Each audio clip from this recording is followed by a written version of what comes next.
Hi, Pastor Malachi here, and I want to welcome you to another live edition of Today's Man to introduce a new podcast.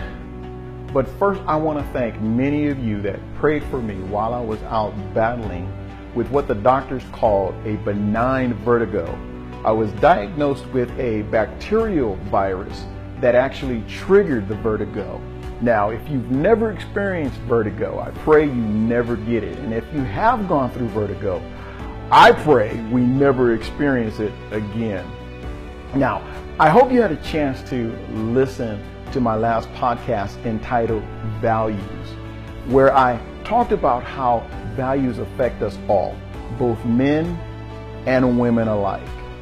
I talked about how you need to ask yourself two very important questions. The first question is, do I know what my values are? And secondly, how do people view my values? Now, it's a fact that if people can come to you with gossip, unlawful acts, cheating, dishonesty, there are people that they really do not respect who you are, or they don't even respect your values. Your values should be so that people will think twice about coming to you with anything that is dishonest or even corrupt. That's how strong your values should be, that people will even tell others, don't go to him or her. They're not like that. They don't gossip. That's when you know that people respect you and they respect your values. I had said on the last podcast that values are a person's principles or standards of behavior. It's your judgment of what is important in your life and others' lives. There are many that claim to know and understand their own values, but I tend to believe that you really don't know what your values are until you have, number one, articulated them clearly in writing, and secondly, tested them through daily decision making. There are times when you consciously or unconsciously use your personal core values to select friendships, relationships, business partnerships. And I shared with my listeners 6 brief descriptions of a few of my values. And I'm going to highlight them now because you can actually go to the podcast and listen to it in its entirety.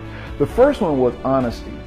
I had to learn over my life to make it clear in conversation and in my writings that truth is necessary in my world. No matter how painful it is, I had to learn from not only what hurts me, but what has hurt me. Because as men, we don't spend a lot of time sharing our pain with others, and to be honest about our past hurts. This isn't something that we did or we learned as a child. We just didn't do that. The second value is integrity. This is one area that I have had to correctly cultivate over my life, and I'm so thankful that God is helping me with this particular value, because I want to treat people as I want to be treated. I want to love people as I want to be loved. And I certainly want to respect people as I want to be respected. So wherever I go and wherever I am, it is my integrity that leaves an impression on the people. Third value is attentive. I truly believe it is very important to know what is going on around you. So be attentive. The fourth value is consistency. I try to be very consistent in all that I do. There's nothing worse than an inconsistent leader, or being in a relationship where there is more inconsistency than consistency. In the home, this is vital because children need their parents to be consistent in their parenting. Husbands and wives need to have a high level of consistency in their relationship. So I feel that this is important for people to be consistent in their life. The fifth value is creativity. I truly believe that you have to be creative in your ministry, you have to be creative in your business, and even in your relationship, you need to be creative. Change things up from time to time. Do something different. Go somewhere new. Try something new. Bring a little spice into your life. Creativity should be fun and innovative, not mundane and boring. The last value is impact. When I think about impact or think about making an impact, I think about how should every new opportunity be evaluated. And it's very simple. Maximize results for minimum effort.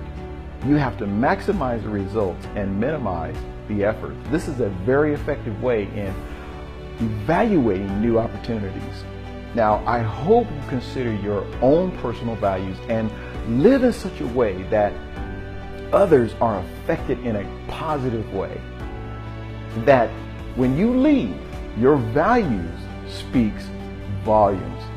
Be sure to listen to my next podcast where I will be unveiling 8 top secrets of loving your wife. Men, allow me to share some light on something that you may or may not know. Women are a complex being. God speaks of this complex woman when he says, husbands, love your wives. Whether you know it or not, in Ephesians 5:29, God is calling every man to love his whole wife, not just the parts that make you feel good. And when you love her as you love yourself, that's truly loving her. What does this really mean? That the husband might do all he can to learn and understand his wife's world. After all, our world is totally different than that of our wives. Some of what I will be discussing along with the 8 top secrets to loving your wife, share it out, tell everybody, is emotional love, intellectual love, physical love, spiritual love, rational love, relational love, realistic love, supportive love, and theological love. So don't miss the next Today's Man podcast with yours truly. And for the women, it is with my pleasure to introduce to you and to your lady friends a brand new podcast show, especially for you, called Spiced Wife. It's a new podcast show about sex and marriage by none other than my very own daughter, Ashlyn. And I mean, it is definitely spiced. I'm not allowed to listen. To learn more, go to www.spicedwife.com. Love God, love yourself, and please love others, because through this you can live, hope, and change. I'm Pastor Malachi, and this has been Today's Man Live.